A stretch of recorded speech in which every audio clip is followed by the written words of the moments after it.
السلام علیکم۔ آج کا ہمارا ٹاپک ہے دجال۔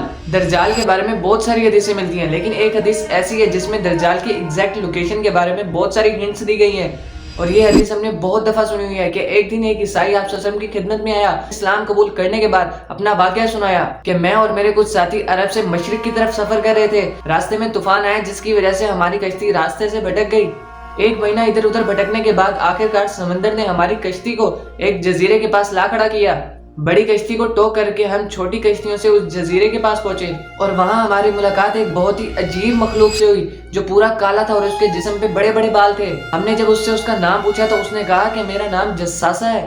ہم نے پوچھا کہ بتاؤ تم کون سی مخلوق ہو، تم آخر ہو کیا؟ تو اس نے کہا مجھے چھوڑو، وہاں ایک ٹیمپل کے پاس ایک شخص تمہارا انتظار کر رہا ہے، اس کے پاس جاؤ۔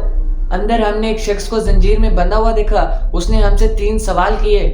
سب سے پہلے اس نے پوچھا کہ مجھے بیسان کے درختوں کے بارے میں بتاؤ، وہاں پر فروٹس وغیرہ ابھی بھی موجود ہیں کہ نہیں؟ تو ہم نے کہا کہ وہاں بالکل ابھی بھی فروٹ وغیرہ موجود ہیں۔ تو اس نے کہا بہت جلد وہاں پر کچھ بھی نہیں ہوگا۔ پھر اس نے پوچھا مجھے دا لیک آف دوریہ کے بارے میں بتاؤ، کیا ابھی بھی وہاں پانی موجود ہے؟ تو ہم نے کہا ہاں ابھی وہاں پہ بہت پانی موجود ہے، اور کہنے لگا کہ بہت جلد ایسا وقت آئے گا کہ وہ لیک پوری طرح سے سوکھ جائے گی۔ پھر اس نے کہا کہ مجھے امی پیغمبر کے بارے میں بتاؤ کہ اس نے ابھی تک کیا کیا کیا ہے۔ ہم نے اسے بتایا کہ وہ مکہ سے نکل کر مدینہ آ گئے ہیں، اور جیسی یہ بات اس نے سنی تو کہنے لگا کیا واقعی وہ یثرب مدینہ آ گئے ہیں؟ تو ہم نے کہا ہاں بالکل وہ مدینہ آ گئے ہیں۔ تو اس موقع پر اس نے کہا کہ اب میں تمہیں بتاتا ہوں کہ میں کیا ہوں، اور کہنے لگا کہ میں ہوں دجال، اور بہت جلد میں اپنی قید سے رہا ہو جاؤں گا، اور کہنے لگا کہ میں تمام علاقوں میں جاؤں گا سوائے مدینہ یعنی یثرب کے۔ آپ صلی اللہ علیہ وسلم نے تمام لوگوں سے مخاطب ہو کر فرمایا اے لوگوں، یہ ہے یثرب مدینہ، اور تمیم الداری جو بات کر رہے ہیں مجھے اس میں سچائی نظر آتی ہے۔ آپ صلی اللہ علیہ وسلم نے فرمایا اے لوگوں یاد رکھو، دجال نہ شام کے سمندر میں ہے نہ ہی یمن کے سمندر میں ہے، بلکہ اپنے ہاتھ سے اشارہ کرتے ہوئے فرمایا دجال مشرق میں ہے۔ اور اگر دیکھا جائے تو ان لوگوں کی کشتی بھی ایسٹ یعنی مشرق کے سائڈ پر تھی۔ مدینہ کے ایسٹ میں مشہور عربین سی ہے جس میں 4 بڑے جزیرے پائے جاتے ہیں، Socotra island in Yemen, Masirah island in Oman, and the most famous Astola island in Pakistan.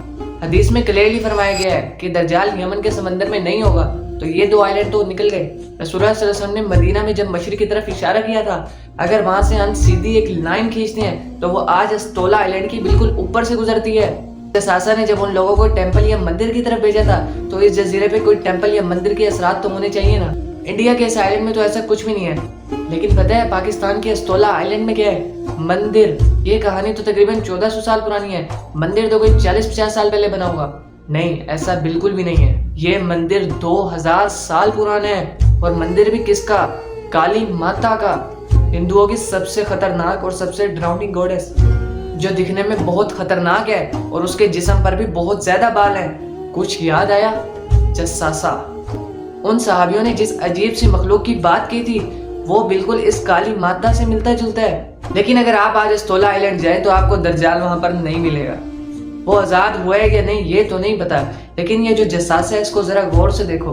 1970 میں امریکہ کی میوزک انڈسٹری میں جو سب سے بڑا برانڈ تھا اس کا نام تھا دی رولنگ سٹون، جس نے اپنا یہ لوگو ہندوؤں کی گوڈس کالی ماتا سے انسپائر ہو کر بنایا ہے، اور یہ لوگو پچھلی صدی میں سب سے مشہور لوگوز میں سے ایک ہے، اور یہ برانڈ اس وقت کا سب سے بڑا برانڈ تھا، the best of all time.